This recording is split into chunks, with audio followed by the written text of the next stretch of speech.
कृष्णा कृष्णा हरे हरे, हरे राम राम राम हरे हरे।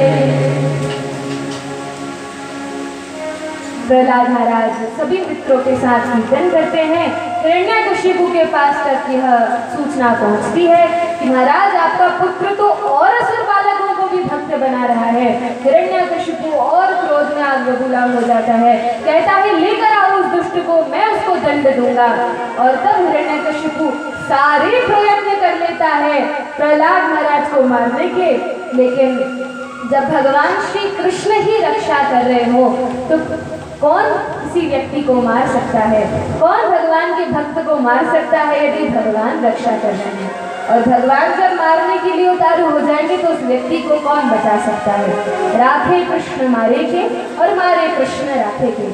तो भगवान श्री हरि साक्षात प्रहलाद महाराज की रक्षा कर रहे थे। प्रहलाद महाराज का बाल भी बांका नहीं हो पाया, खौलते हुए तेल में डाला गया तो वे पुष्प बन गए, पहाड़ी से चट्टान से फेंका गया तो भगवान विष्णु ने आकर प्रहलाद महाराज को आश्रय प्रदान किया, सर्पों से कटवाया गया तो प्रहलाद महाराज को कुछ नहीं हुआ, सभी प्रकार की यातना दे दी, अग्नि में तक जलवाया गया, लेकिन भगवान श्री हरि ने हर परिस्थिति में अपने भक्त की रक्षा की।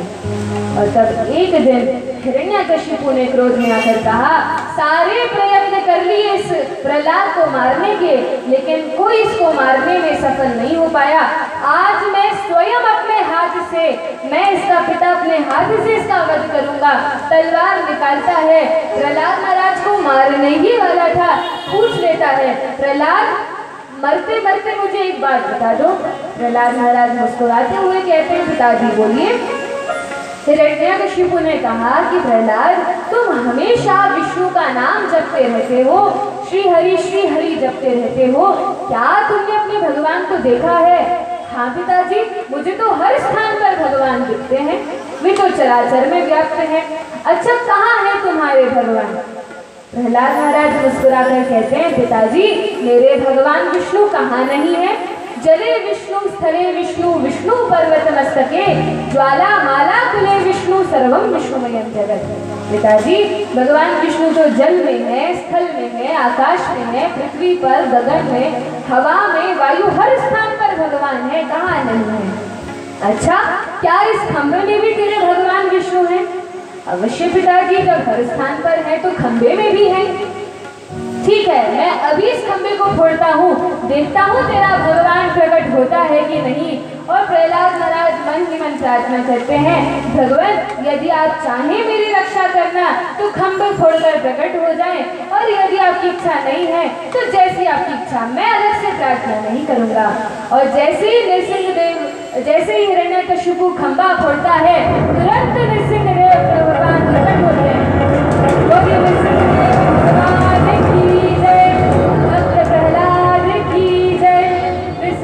भगवान प्रकट हो गए, गदा युद्ध करते हैं।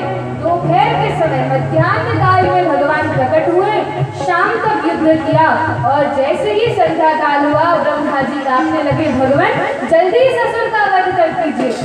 भगवान ने कहा क्यों वध करना है, हमें तो आनंद आ रहा है कुश्ती खेलने में। नहीं भगवान, रात्रि के समय असुरों का बल बढ़ जाता है।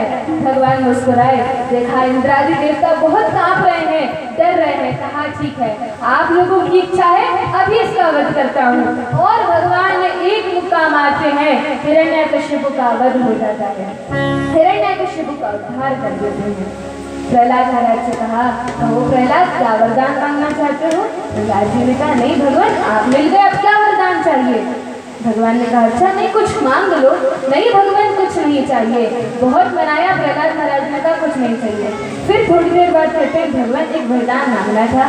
भगवान ने कहा इतनी देर से पूछ रहा हूँ, मना कर रहे हो, क्या वरदान मांगना है? कहो, तुम तो मेरे सबसे प्रिय भक्त हो, भक्त शिरोमणि हो। प्रहलाद जी ने कहा भगवान मुझे अपने लिए तो कुछ नहीं मांगना, लेकिन मेरे जो पिताजी थे उन्होंने आपका बहुत विरोध किया, अवश्य बहुत आपको परेशान किया। पहले उनके भाई हिरण्यकशिपु को मारने के लिए आप वराहदेव के रूप में प्रकट हुए, फिर मेरी रक्षा के लिए आपको इतनी बार कष्ट उठाना पड़ा, और अब मेरे पिताजी को मारने के लिए आप प्रकट हुए हैं। लेकिन भगवान मेरी इच्छा है, मेरी ये कामना है, यदि करना चाहो कि मेरे पिताजी का भी उद्धार कर दो। भले ही वो कैसे हो, कितना ही कष्ट पीड़ा दिया हो, लेकिन मेरे पिताजी का भी उद्धार करो।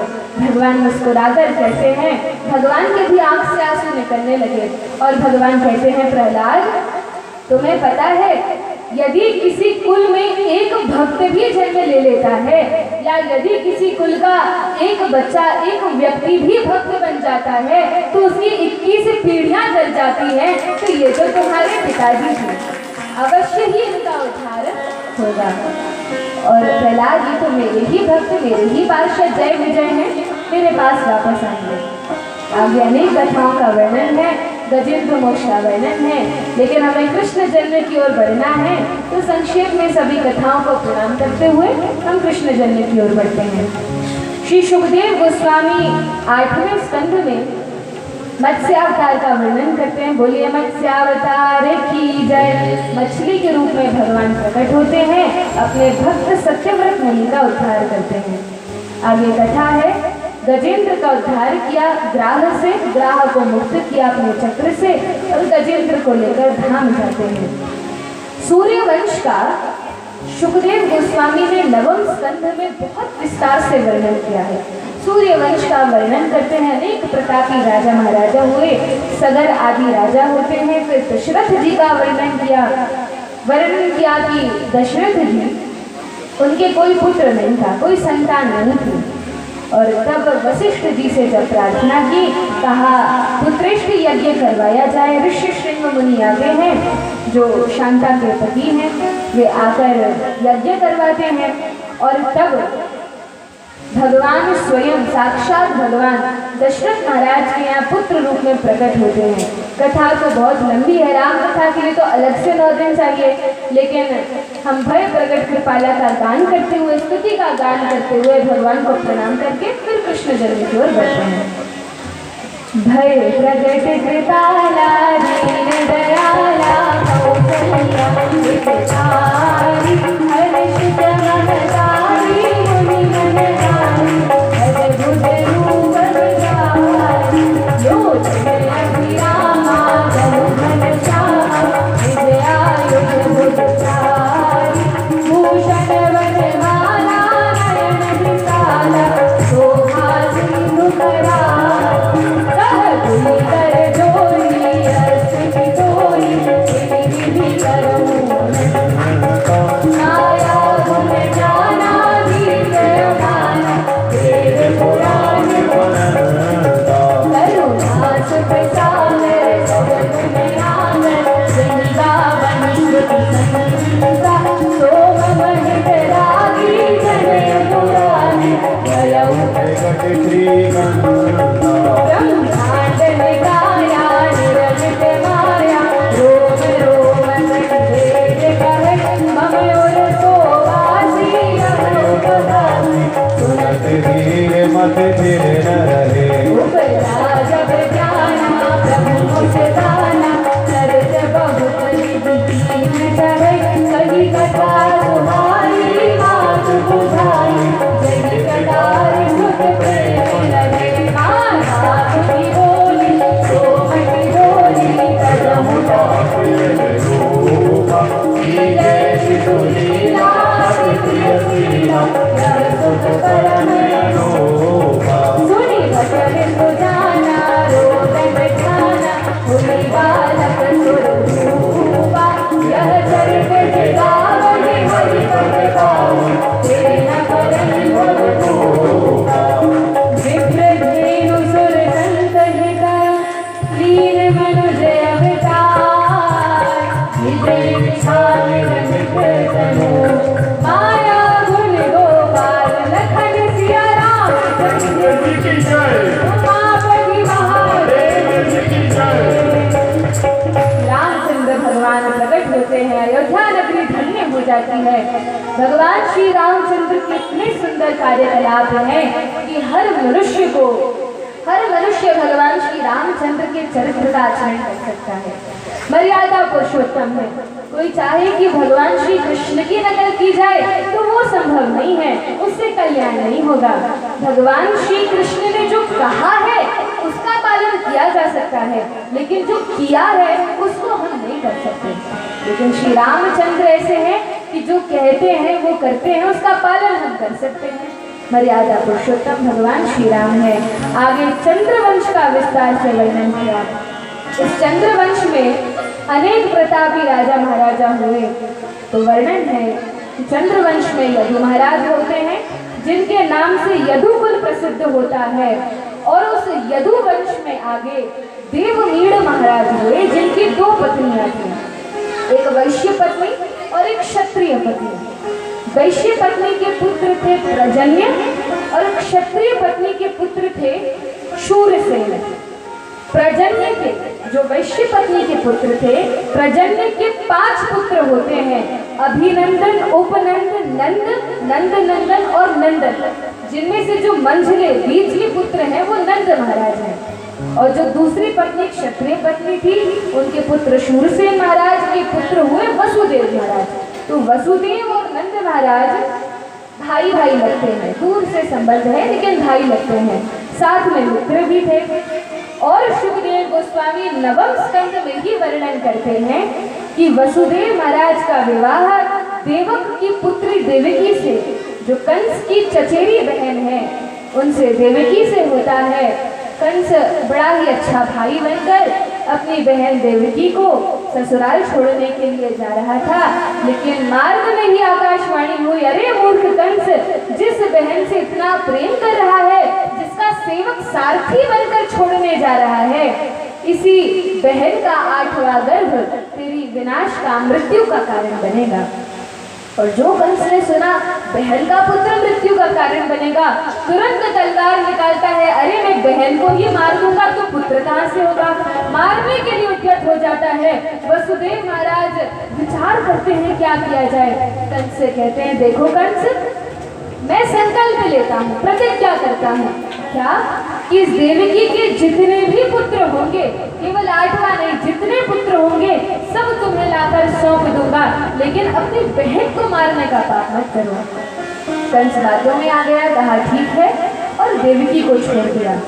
दोनों को कारागृह में बंद किया। एक के बाद एक पुत्र होता है। प्रथम पुत्र हुआ, कंस ने कहा इसको ले जाओ, मुझे इससे क्या मतलब, 8वें गर्भ से भय है, इसको लेकर चले जाओ। कहा, लेकिन नारद जी आए, देवताओं ने नारद जी को भेजा कि नारद जी, यदि कंस इस प्रकार से दया करता रहा, एक एक पुत्र को छोड़ता गया, तो हमारे भगवान का जन्म कैसे होगा, उनका प्राकट्य कैसे होगा। क्योंकि वर्णन है, ये जो 6 पुत्र थे, कंस को पिछले जन्म में श्राप था। जब कंस काल में ही था तो उसको श्राप मिला था कि तुम अपने हाथों से अपने बालकों का वध करोगे। कालनेमी के बालक कौन थे, ससुर के बालक कौन थे, काम, क्रोध, लोभ, मोह, मद, मात्सर्य, ये 6 कालनेमी के पुत्र हैं। और यही 6 देवकी के गर्भ से प्रकट होते हैं। और कंस जो इनका पिता था पिछले जन्म में, एक एक करके इनका वध करता है। इससे क्या शिक्षा मिलती है कि जब काम, क्रोध, लोभ, मोह का हमारे हृदय से वध हो जाता है, जब ये हमारे हृदय से चले जाते हैं, तब कृष्ण और बलराम प्रकट होते हैं। यदि ये रहेंगे तो भगवान का प्राकट्य नहीं होगा। तो नारद जी ने विचार किया, पहले इनका वध होना चाहिए। तो कहा, देखो कंस, ये देवता बड़े चतुर हैं। नारद जी तो मौका देखकर किसी के भी साइड हो जाते हैं। तो नारद जी कंस के पास आकर कहते हैं, देखो कंस, ये देवता बड़े चतुर हैं, तुम जानते नहीं भगवान विष्णु कितने छलिया हैं, कितना छल करते हैं। उन्होंने समुद्र मंथन के समय मोहिनी रूप को धारण किया था। हो सकता है 8वें की भविष्यवाणी करके पहले में ही प्रकट हो जाए। तो इसीलिए तुम किसी भी प्रकार से संकोच मत करो, इस बालक का वध कर दो। कंस ने कहा, ठीक है महाराज, बड़ी अच्छी शिक्षा दी। पहले बालक का वध किया, द्वितीय का वध किया, तीसरे का, चौथे का, 5वें का, इस प्रकार से 6 बालकों का कंस ने निर्दयता पूर्वक वध कर दिया। तब 7वें गर्भ के रूप में साक्षात संकर्षण शेषनाग बलराम जी आते हैं। लेकिन बलराम जी को भगवान ने योग माया से कहा, ये मेरे बड़े भैया को ले जाकर रोहिणी के गर्भ में स्थापित कर दो। कहा, क्यों, इन्हें भी जन्म देने दो, क्या ये अपनी रक्षा नहीं कर पाएंगे। कहा, रक्षा की बात नहीं है, ये यदि प्रकट हो गए कारागृह में और कंस इनको मारने के लिए आया, तो कंस को देखकर इतना क्रोध करेंगे, ये तो शेषनाग है, सर्प है, इतना क्रोध करेंगे, एक पुरस्कार करेंगे, कंस का यही नारायणाय नमो नमः हो जाएगा। और फिर मैं कब प्रकट होऊंगा, कब लीला करूंगा, कब रास करूंगा, कब बालकों के साथ खेलूंगा, तो मेरा तो प्राकट्य ही नहीं हो पाएगा। कंस मामा के बहाने कम से कम मैं जन्म तो दूं, तो इसलिए इनका गर्भांतरण कर दो, तो इनका नाम संकर्षण हो जाएगा। रोहिणी के गर्भ में स्थापित किया और तब देवताओं की स्तुति स्वीकार करके देवताओं के भक्तों के परम कल्याण के लिए भगवान श्री कृष्णचंद्र साक्षात यदुवंश में प्रकट होते हैं। बोलिए श्री कृष्णचंद्र भगवान की जय। बड़े सुंदर समय में शुभ मुहूर्त में भगवान का प्रागट्य रात्रि के समय होता है। यहाँ पर भी भगवान का प्रागट्य हो चुका है। हम सभी बधाई गाकर भगवान का बड़े उत्साह के साथ स्वागत करेंगे।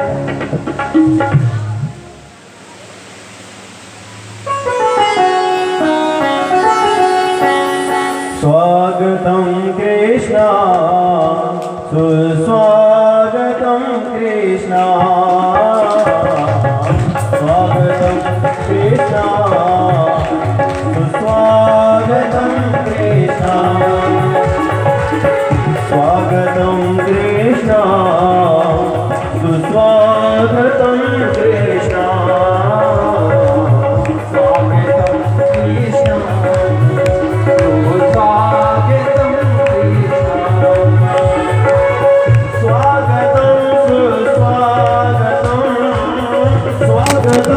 सुस्वागतं शरणागतं कृष्ण स्वागतं कृष्ण सुस्वागतं कृष्ण स्वागतं कृष्ण सुस्वागतं कृष्ण स्वागतं सुस्वागतं स्वागतं सुस्वागतं शरणागतं कृष्ण स्वागतं कृष्ण सुस्वागतं कृष्ण स्वागतं कृष्ण सुस्वागतं कृष्ण। चंदन का है पलना चंदन का है पलना रेशम की लाले लो चंदन का है पलना रेशम की लाले लो झूला झूले ब्रज में मेरो नटवर नंद किशोर